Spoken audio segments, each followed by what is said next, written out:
सो है guys, welcome back. This is Suresh सुबह और आज हम बात करेंगे सुशांत सिंह राजपूत के केस को लेकर और थोड़ा ब्रेक डाउन करके देखेंगे क्या हो रहा है।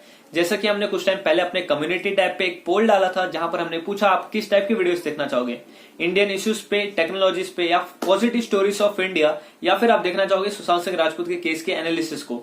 तो हमने थोड़ा एनालिसिस किया है, ब्रेक डाउन करके किया है। 63% लोग यही चाहते थे कि सुशांत सिंह राजपूत के ऊपर वीडियो बनाई जाए और पता करा जाए कि क्या क्या हुआ है। तो थोड़ा हम ब्रेक डाउन करके देखेंगे क्योंकि मुंबई में हुआ एक बॉलीवुड में एक मर्डर केस अब टर्न हो चुका है इंडियन नेशनल सिक्योरिटी इश्यूज को लेकर। आखिर इतना बड़ा लिंक किस तरीके से जुड़ा, और काफी लोग बोल रहे हैं कि इसमें fake messages, fake WhatsApp chat की वजह से हो रहा है, क्योंकि बहुत लोग कंफ्यूज है। लोग समझ नहीं पा रहे कि ये मैसेजेस कहां से मिल रहे हैं लोगों को। और ये जो चैट वायरल हो रहा है, दीपिका पादुकोण का ले लो या फिर कितने सारे जितने भी बॉलीवुड सेलिब्रिटीज है, ज्यादा करके मोस्टली जितने हैं लड़कियां हैं, इसमें गर्ल्स मतलब जितने औरतें हैं सेलिब्रिटी, इनका ही नाम आ रहा है।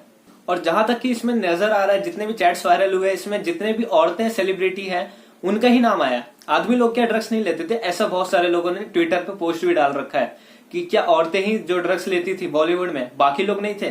तो दोस्तों सब बात करेंगे क्योंकि जब स्टार्ट हुआ, सुशांत सिंह राजपूत का मर्डर हुआ था मुंबई में और मुंबई से केस हुआ, रिया चक्रवर्ती पे हुआ था। रिया चक्रवर्ती को बोला गया कि तुमने ही मारा है या फिर तुम्हारी गैंग ने मारा है। धीरे धीरे इसमें पता चला कि रिया चक्रवर्ती का एक चैट वायरल हुआ जो कि बहुत पुराना था, जो कि एकदम राइट है, एकदम क्लियर है, क्लियर कट है, क्योंकि रिया चक्रवर्ती ने खुद अब उसे मान लिया है कि हाँ हम ड्रग्स लेते थे और हमारे गैंग वाले भी लेते थे और वो सप्लाई भी करवाते थे पार्टीज में, ये सारी जगह पे। तो धीरे धीरे लिंक बड़ा होते चला गया। अब जया शाह का भी नाम आ चुका है। तब वो ड्रग्स का एक चैट जब वायरल हुआ तो उसके बाद काफी ड्रग्स के एंगल नजर आए। अब धीरे धीरे लोगों को मालूम पड़ा कि दिशा सालियान का भी मर्डर हुआ है और दिशा सालियान जानती थी कि सुशांत सिंह राजपूत के घर से ये सारे ड्रग्स वाले धंधे करे जा रहे हैं, या फिर बहुत सारे कुछ अलग अलग टॉपिक्स के बारे में उनको पता था जो कि बॉलीवुड में बहुत गलत हो रहा है और वो सुशांत सिंह राजपूत को बताना चाहती थी, पर उनको मार दिया गया। तो उन सारी चीजों को छुपाने के लिए बॉलीवुड वाले बहुत ज्यादा कवर अप करने लगे, पॉलिटिशियंस कवर अप करने लगे इस केस को। अब धीरे धीरे कोई भी कवर अप नहीं कर पाया, ये सब क्लीन होने वाला है। धीरे धीरे बहुत बड़ा केस बन चुका है। अब दीपिका पादुकोण ए लिस्टर्स, जितने ए लिस्टर बॉलीवुड सेलिब्रिटीज है वो लोगों का भी नाम आ चुका है। अब बॉलीवुड स्टार्स कैसे ड्रग्स लेते थे और क्यों ड्रग्स लेते थे, ये काफी बड़ा क्वेश्चन बन चुका है। तो बॉलीवुड इंडस्ट्री का जो ड्रग्स वाला लिंक है ये काफी बड़ा हो चुका है। जया शाह की ये चैट से पता चला। अब लोग बोल रहे हैं कि जया शाह का चैट ये गलत है, यह फेक न्यूज बना के न्यूज वाले कुछ भी चला रहे हैं। पर दोस्तों अगर ये फेक होती तो एनसीबी और एनआईए जैसे इन्वेस्टिगेशन की टीम क्या फालतू बैठी है, वो किसी भी चीज पे इंक्वायरी नहीं करेगी क्या? ये एकदम सोचने वाली बात है, थोड़ी लॉजिकल बात है। अगर आपके पास लॉजिकल या फिर आपके पास दिमाग होगा तो आप सोच सकते हो कि ये सारे केस एनसीबी ने समन क्यों किया दीपिका पादुकोण को, या फिर उन्होंने ऐसे ही समन कर दिया, वो नहीं जानते क्या?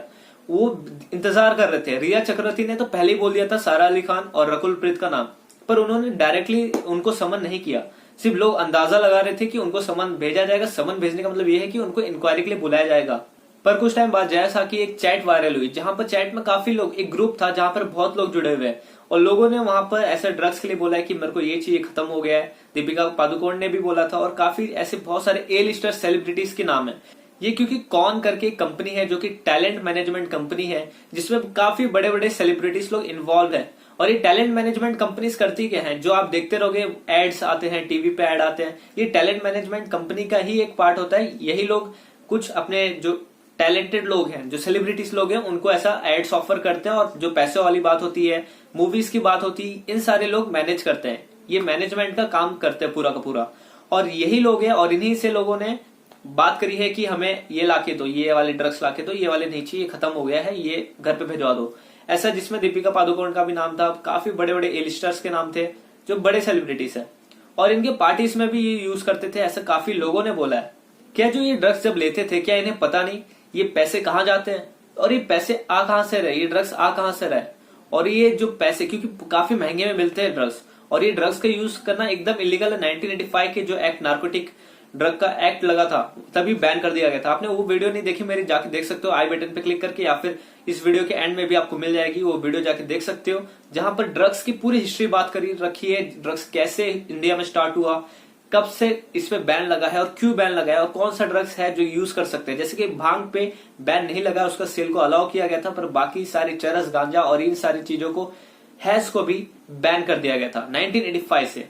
दोस्तों कुछ टाइम पहले अमेरिका में एक बहुत बड़ा ड्रग्स का कार्टेल पकड़ा गया था, मतलब एक बहुत बड़ा समूह पकड़ा गया था ड्रग्स का, अमेरिका में सबसे बड़ा, जहां पर उन्होंने लिंक किया था बॉलीवुड से, मतलब कि बॉलीवुड में है उनका इन्वॉल्वमेंट, और ये इन्वॉल्वमेंट था पाकिस्तान के थ्रू बॉलीवुड में। कैसे, आप जानते रहोगे अनिल मुसर्रत के बारे में, जो कि बॉलीवुड में इन्वेस्ट करते हैं, जो कि ब्रिटिशर हैं पर पाकिस्तान के हैं, वो है उनके पास नागरिकता ब्रिटिश की पर वो पाकिस्तान के, और इंडिया में इन्वेस्ट करते रहते हैं बॉलीवुड में, और वो काफी अच्छे दोस्त हैं पाकिस्तान के प्राइम मिनिस्टर की। वो कभी कभी कॉन्फ्रेंस रूम में भी बैठे मिल जाते हैं, फोटोज वहां पर बहुत सारी वायरल हुई है। कंफ्यूजन बहुत रहता है वहां की जो इंटेलिजेंस एजेंसी को कि पाकिस्तान में कैसे, पर दोस्तों बहुत सारे गलत तरीके यूज करे जाते हैं, और जो इन्वेस्टमेंट हो रहा है लोग बोलते हैं कि हवाला का पैसा लगता है, ड्रग्स का जो बड़े बड़े तरीके से पैसे लगाए जाते हैं, ब्लैक मनी लगाई जाती है, बॉलीवुड में यूज किया जाता है। तो दोस्तों यूएस के ड्रग कार्टेल में भी बॉलीवुड का नाम आया था, पाकिस्तान में भी बॉलीवुड का नाम आता है कि जब पाकिस्तान में कोई भी टेरर अटैक हो रहा है तो जो उनको पैसे मिलते हैं, जो उनकी फाइनेंस होती है,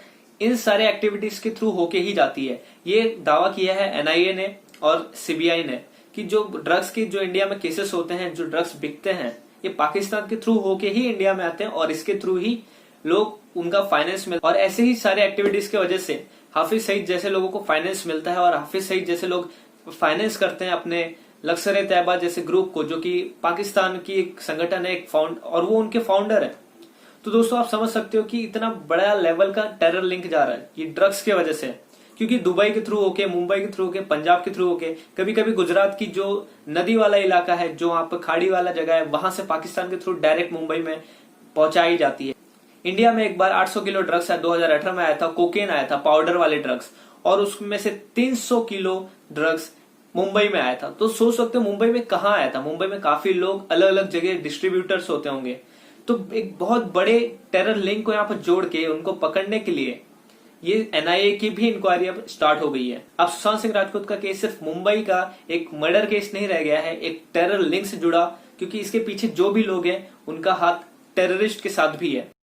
तो यहाँ पर दीपिका पादुकोण का नाम कैसे आ रहा है, क्योंकि उन्होंने ही ऑर्डर किया था ना ड्रग्स। और दूसरी बात तो ये कि दीपिका पादुकोण जेएनयू में भी गई थी, जहां पर उन्होंने 5 करोड़ रुपए लिए थे, ऐसा कि रॉ ऑफिसर ने दावा किया है, एनके सूद रॉ ऑफिसर ने दावा किया कि इन्होंने 5 करोड़ लिए थे वहां पर जाने के जेएनयू में, और जेएनयू में जाकर इन्होंने सिर्फ 2 या 3 मिनट जाके कुछ तो सांत्वना देके स्टूडेंट्स को रिटर्न आ गई थी।